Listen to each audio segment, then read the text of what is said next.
Coucou les otaku, j'espère que vous allez bien. On se retrouve aujourd'hui pour faire un petit point du côté des sorties manga de la semaine. Comme d'habitude, on va diviser la vidéo en deux. En premier lieu, vous aurez donc les sorties des séries déjà entamées par jour et par éditeur.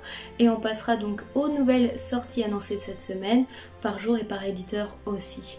Je vous propose un petit jeu pour vous qui me suivez, de deviner de quel animé est tirée la musique de fond qui vous accompagnera pour la présentation de toutes ces sorties là.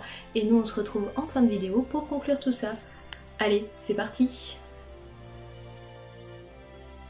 Et on démarre cette semaine à partir du 23 février 2022. Du côté de l'éditeur Meian, vous allez pouvoir retrouver le tome 7 de Grand Blue, ainsi que le tome 8. De My Elder Sister, vous allez pouvoir retrouver le tome 4.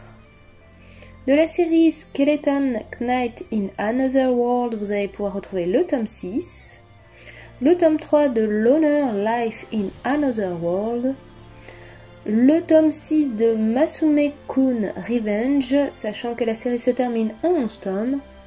Et enfin, le tome 8 de Gannibal.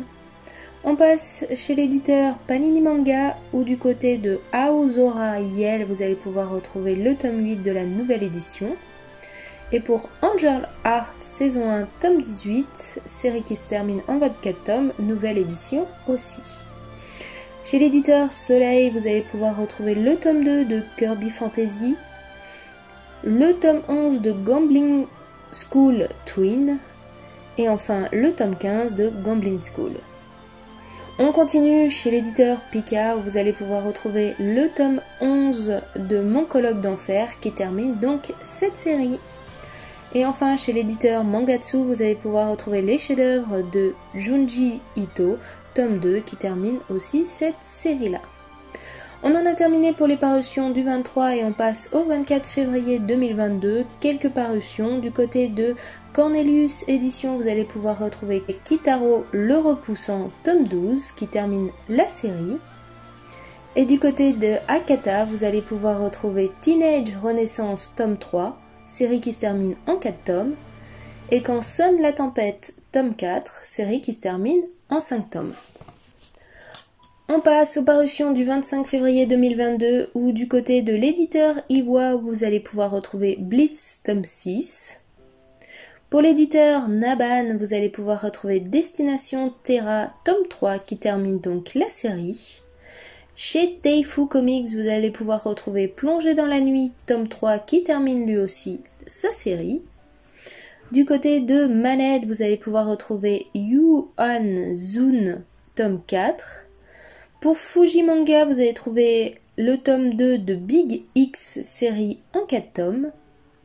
Pour l'éditeur Nueve Graphics, vous allez pouvoir retrouver Rent a Girlfriend tome 6.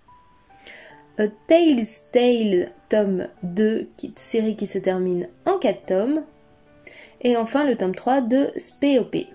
On termine avec l'éditeur Ototo qui sort pas mal de mangas, où vous allez pouvoir retrouver tout d'abord de Sex Education 120% le tome 2, série en 3 tomes.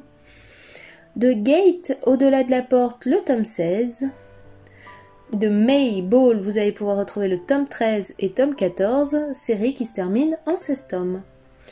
Vous allez aussi pouvoir retrouver le tome 4 de Interspacey Reviewers. Pour Danmachi Familia Chronicle épisode Ryu, vous allez pouvoir retrouver le tome 5, série qui se termine donc en 6 tomes. Et enfin, vous allez retrouver Danmachi Sword Oratoria tome 8. Barbarici tome 2, série en 4 tomes. Kasho Fugetsu Beauty of Nature tome 6. Bugo Stray Dogs tome 20.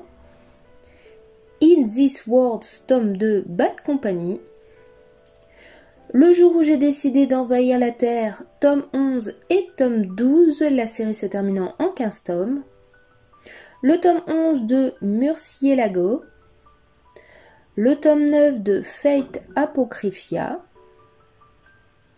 Le tome 8 de Ultramarine Magwell. Pour Mary Nightmare, vous allez pouvoir retrouver le tome 22 et tome 23, sachant que la série se termine en 24 tomes.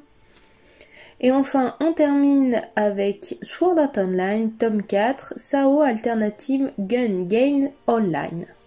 Donc on en a terminé avec les suites de séries et on va commencer par les nouvelles séries qui sortent cette semaine et on va commencer avec les parutions du 23 février 2022. Chez l'éditeur Soleil, vous allez pouvoir retrouver Our Green Birdcage, tome 1 de Shia Teshima. Donc c'est une série en 4 tomes et ça nous raconte l'histoire donc face au deuil, chacun réagit de façon très personnelle, cesse-t-on d'aimer quelqu'un lorsqu'un nouvel amour se met à éclore. Depuis le décès de sa mère, Midori, une lycéenne, prend soin de son petit frère et de son père. Elle ploie sous le poids de la charge mentale et trouve refuge dans un petit jardin de l'école. Elle y retrouve Sakiya-san, un ancien élève qui travaille à côté. Ils vont découvrir chacun chez l'autre cette légèreté dont la vie a besoin pour être vécue. Mais jusqu'où les mèneront ces sentiments? Et du côté de Meian Édition, vous allez trouver Failure Frame, tome 1 et 2 de Shinozaki Kaoru, et au dessin, ça sera Uyoshi Sho. L'histoire, c'est Toka Mimori, lycéen aussi discret qu'un PNJ appartenant au décor, a été invoqué dans un autre monde avec ses camarades de classe afin que tous deviennent des héros. Mais tandis qu'autour de lui se succèdent les attributions de rang S ou A, il se voit qualifié de rang E, autrement dit bon acheté, et se retrouve expédié au fin fond des ruines dont personne n'est jamais ressorti vivant.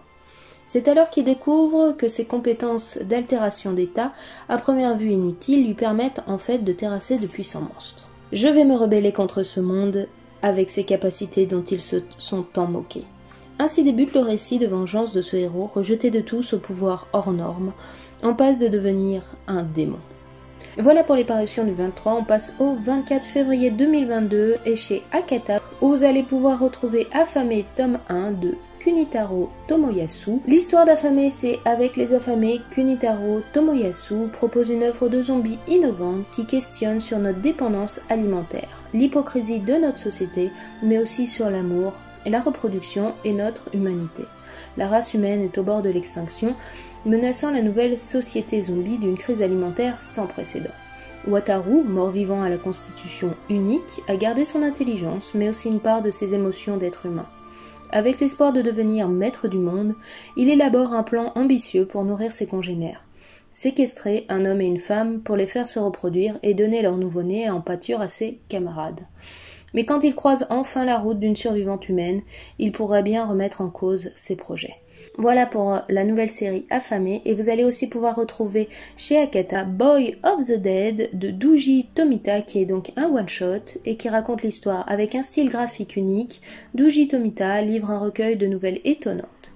Grâce à son dessin poisseux, l'artiste dépeint un monde sale et sans espoir, à réserver aux amateurs de récits sombres et graphiques. Dans une Amérique dévastée et tandis qu'une épidémie transforme les humains en morts-vivants, l'humanité essaye tant bien de mal de survivre. Dans un monde en perdition, suivez le quotidien torturé, entre survie, amour, désespoir et séquestration, d'individus livrés à eux-mêmes, qu'ils soient fils, frères ou amants. On passe aux parutions du 25 février 2022. Chez l'éditeur Nazca, vous allez pouvoir retrouver Soulmate, tome 1 de Bingeran et de Wen Zilezi. Donc c'est une histoire entre atomes tirée d'un webcomics où vous allez découvrir l'histoire de Yuki qui ferma donc les yeux et s'endormit dans l'étreinte chaleureuse de sa petite amie Yuanzi, puis se réveille alors 10 ans auparavant. De retour au lycée, Ki y voit une chance de sauver l'amour de sa vie de sa maladie en phase terminale. Mais elle ne sait pas que son moi adolescent est dans son corps d'adulte, sans aucune idée de la vie qu'elle s'est construite et du temps précieux qu'elle a passé avec Yuanzi. Leur amour peut-il vaincre tous les obstacles dans ces deux chronologies? C'est ce que nous raconte l'histoire de Soulmate. Vous allez pouvoir aussi retrouver Ichigo Story de Anne et Min, qui nous compte donc plusieurs histoires, dont une sans texte autour du lien entre une sœur et son frère, une sur un couple qui se crée autour des épreuves, une autour de Sentai qui se focalise sur le rapport père et fille, et 3 autres à découvrir.